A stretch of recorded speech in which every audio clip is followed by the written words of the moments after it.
The Battle of Gettysburg, fought between July 1st and July 3rd, 1863, in Pennsylvania. The Civil War battle ended with the largest amount of casualties of the entire war.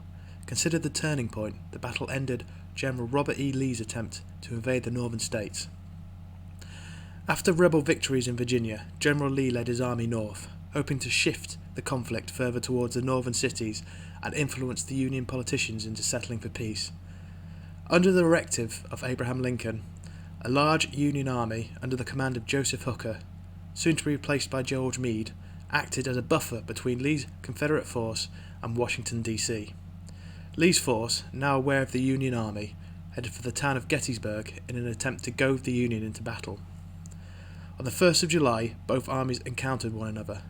Major General John Bulford erected a hasty defence to counter the approaching Confederate forces. Positioned to the northwest of the town, the battle raged on for most of the day. Eventually, the rebels managed to dislodge the Union forces, pushing them south of the town, where they set up a new series of defensive positions atop Cemetery Hill. Lee recognized the strategic importance of dislodging the Union troops, who were digging in. He ordered a subordinate to attack Cemetery Hill, if practicable. It was decided that an attack was not practicable, and gave the Union forces on Cemetery Hill far more time to dig in themselves and strengthen their defences. It was a decision that was to have major repercussions 2 days later. On the second day of battle, the Union was reinforced, and Meade set up defences around a fishhook-shaped range of hills and ridges south of Gettysburg, with around 90,000 soldiers. Lee's forces essentially wrapped around the Union positions with 70,000 soldiers. On the afternoon of the 2nd of July, Lee launched a heavy assault on the Union left flank. On the Union right, skirmishes escalated into full-scale assaults on Culp's Hill and East Cemetery Hill. Although the Confederates gained ground, the Union defenders still held strong positions by the end of the day. The next day, July the 3rd, fighting resumed.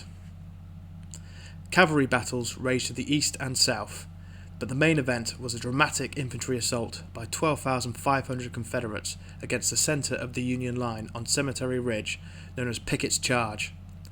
The infantry assault was preceded by a massive artillery bombardment that was meant to soften up the Union defences and silence its artillery. But it was largely ineffective. Approximately 2,500 men in 9 infantry brigades advanced over open fields for 3/4 of a mile under heavy Union artillery and rifle fire. Although some Confederates were able to reach the low stone wall that shielded many of the Union defenders, they could not maintain their hold and were repulsed with over 50% casualties. A decisive defeat that ended the 3-day battle and Lee's campaign into the north. The two armies suffered between 46,000 and 51,000 casualties. Union casualties were 23,000, while Confederate casualties are much more difficult to estimate. Many authors refer to as many as 28,000 Confederate casualties. Nearly a third of Lee's general officers were killed, wounded, or captured. Casualties for both sides during the entire campaign were 57,222.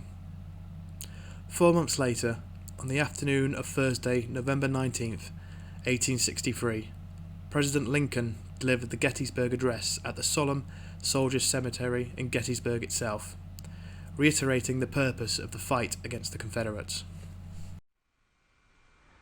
77 years ago our fathers brought forth on this continent a new nation, conceived in liberty, and dedicated to the proposition that all men are created equal.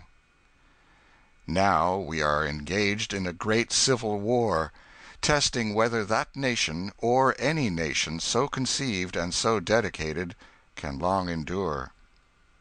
We are met on a great battlefield of that war. We have come to dedicate a portion of that field as a final resting place for those who here gave their lives that that nation might live. It is altogether fitting and proper that we should do this. But, in a larger sense, we cannot dedicate, we cannot consecrate, we cannot hallow this ground. The brave men, living and dead, who struggled here have consecrated it, far above our poor power to add or detract. The world will little note, nor long remember what we say here, but it can never forget what they did here. It is for us, the living, rather, to be dedicated here to the unfinished work which they who fought here have thus far so nobly advanced.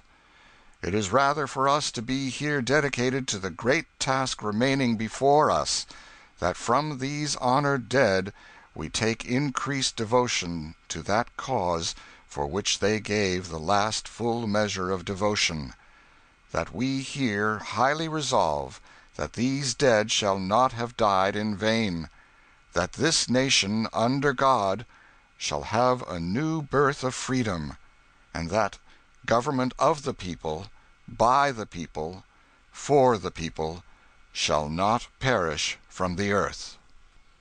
End of Lincoln's Gettysburg Address.